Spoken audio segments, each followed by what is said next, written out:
Hi class, my name is Susan Drake and I'm going to be presenting to you a slideshow of Mexico. I chose Mexico because it is so close to Texas and we hear about it so much in the news. I wanted to gain a better understanding of the people, the culture, and the economic outlook in that country. So let's begin.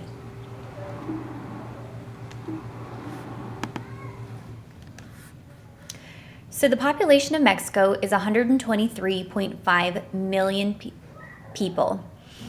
That's pretty substantial, especially in relation to the size of it, approximately 2 million kilometers, or the same as 3 Texas-sized states.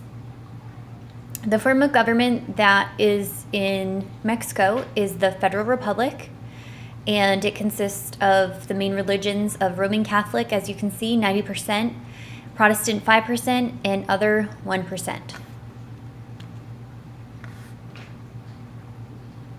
So Mexico, as you know, has had a very rich history, dating back to 1400 BCE with the Olmecs, whose Mexican cultures influenced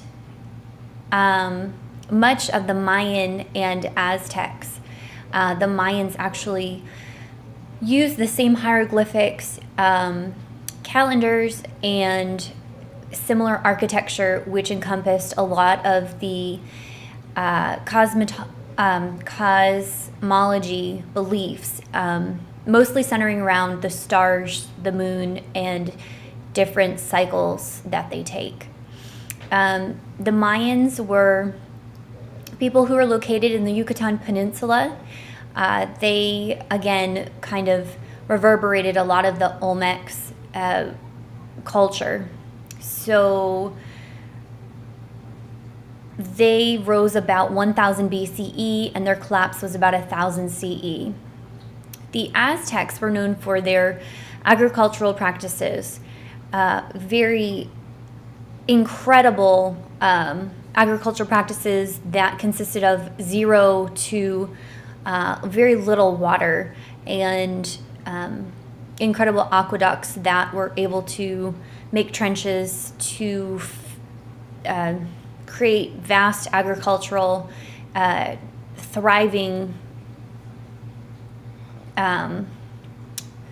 areas. They also were known for their trade.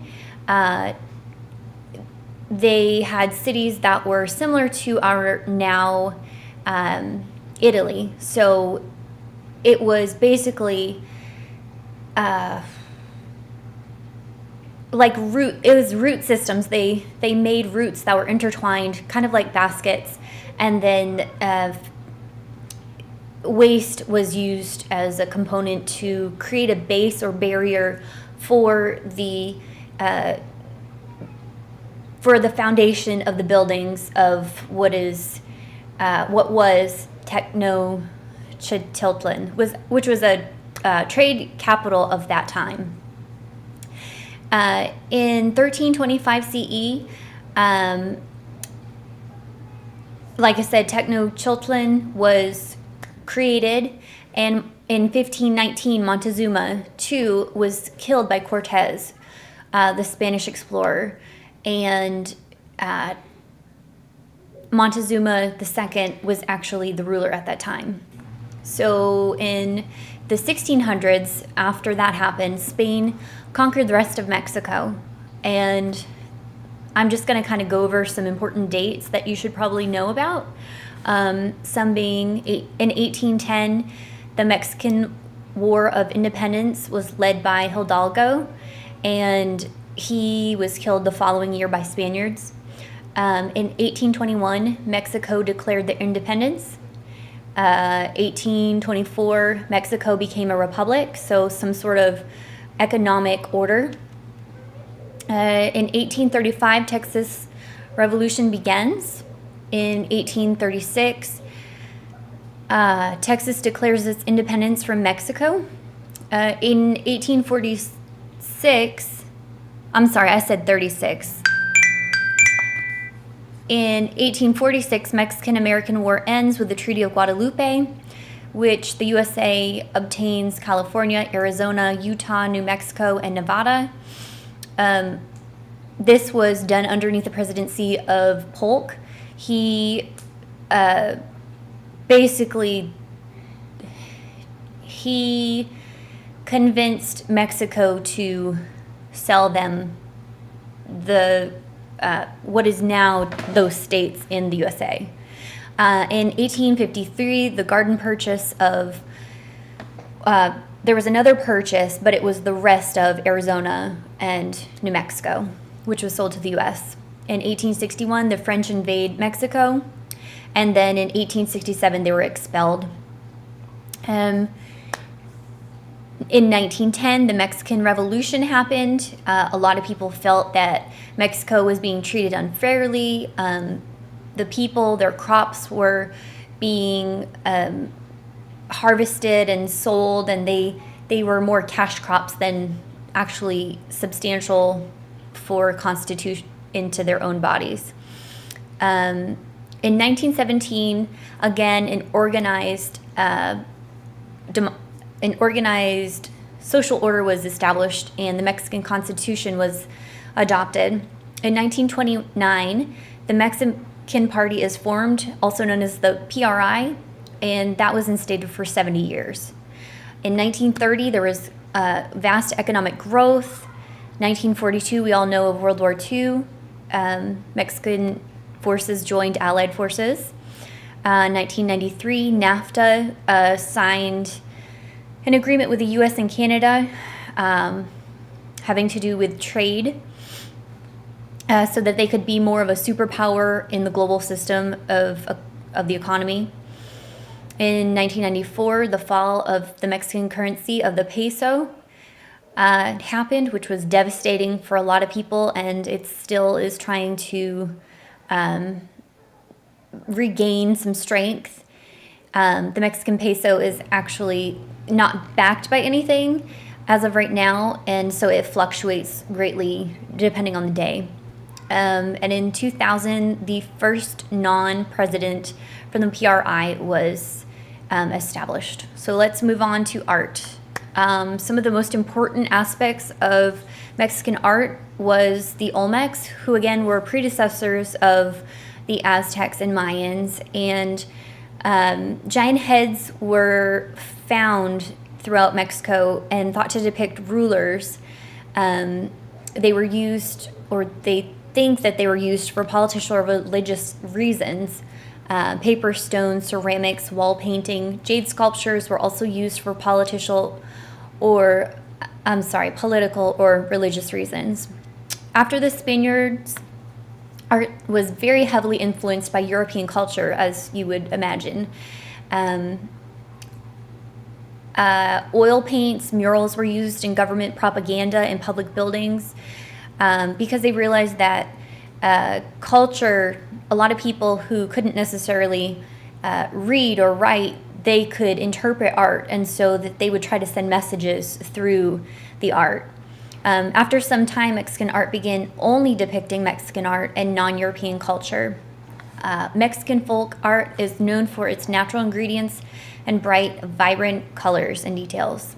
Another noted aspect of art was Mexican ceramic art, which was created by hands to shape pottery, pots, coiled pots which were baked by open fire. And then in the mid-1900s, cinema was used to convey social injustices, urban struggles, government censorship, and also a time of women's rights. Customs in Mexico, a lot of exciting things going on here. Let's go ahead and pick out a few to just name. So the Feast of Lady Guadalupe was a religious celebration to honor Mary of Guadalupe, kind of like our Christmas. Semana Santa, or Holy Week, a religious holiday where they celebrate Christ's resurrection. The pilgrimage and processions are common. So this was like Easter to our American Christian holidays. July, the indigenous cultural event celebrated by folk dancing, traditional practices. Also, there was usually fireworks. This is like, I guess we don't quite have something like this yet. Mexican fiestas were very common in customs as they happen at least once a year, and music is a very integral part of festivals and fiestas. September 16th, the Independence Day, or freedom from the Spanish rule of 1810, that is like our 4th of July. Moving on. Food in Mexico kind of varies according to the location. So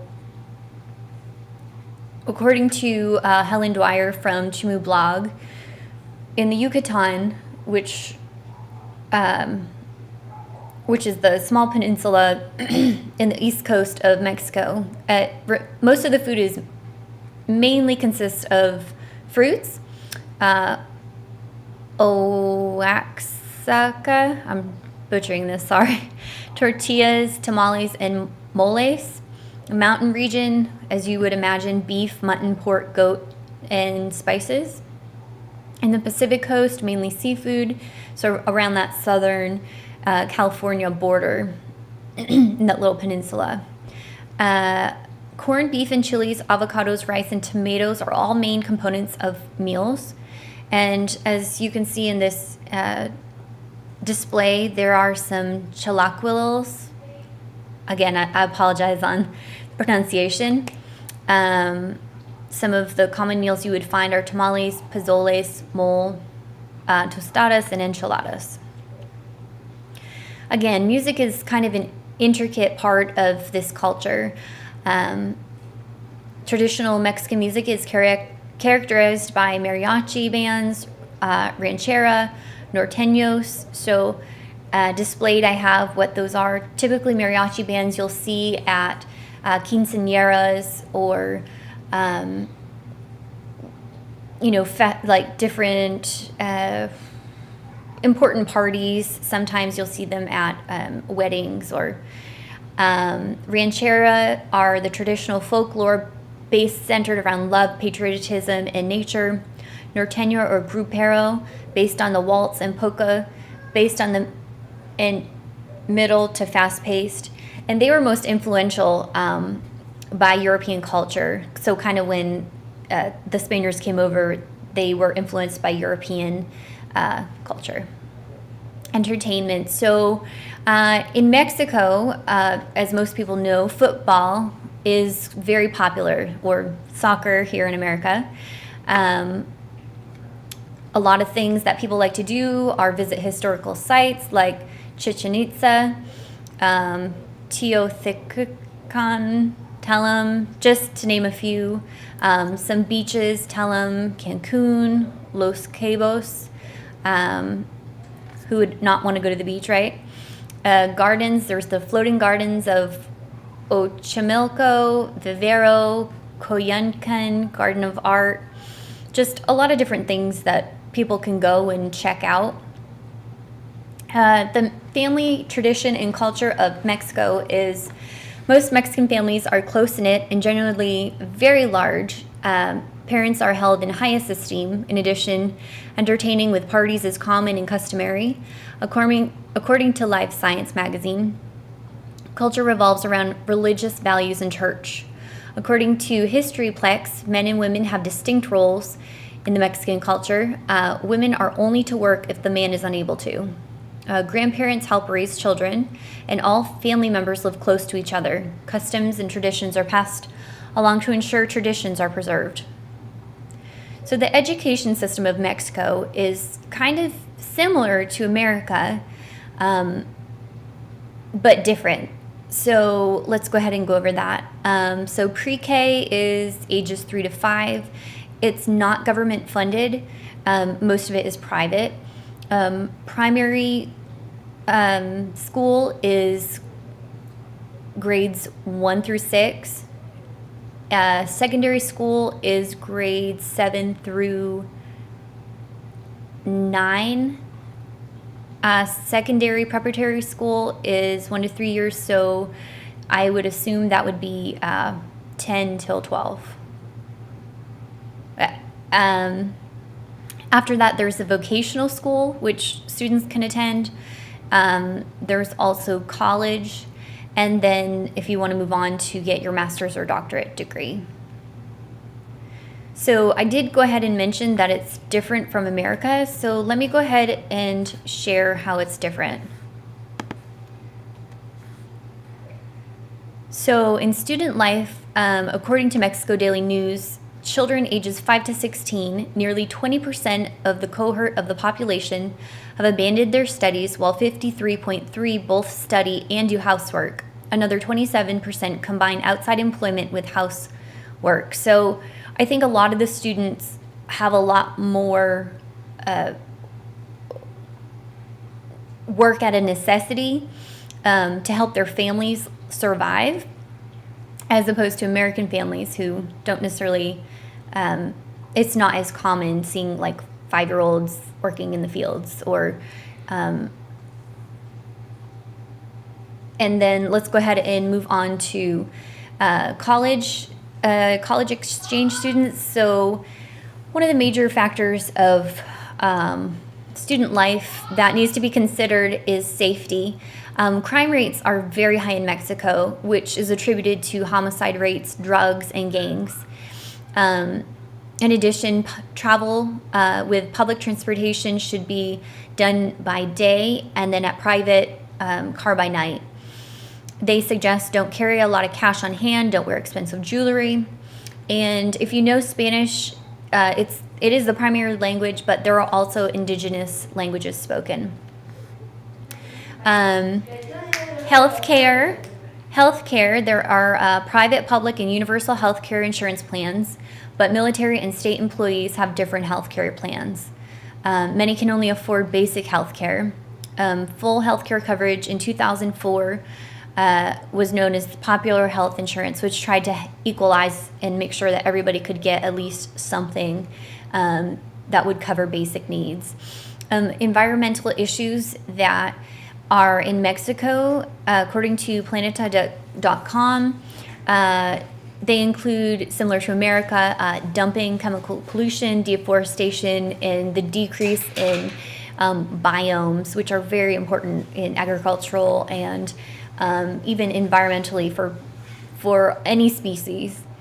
Due to the widespread poverty that happens in Mexico, a lot of people feel that it's government neglect and or corruption.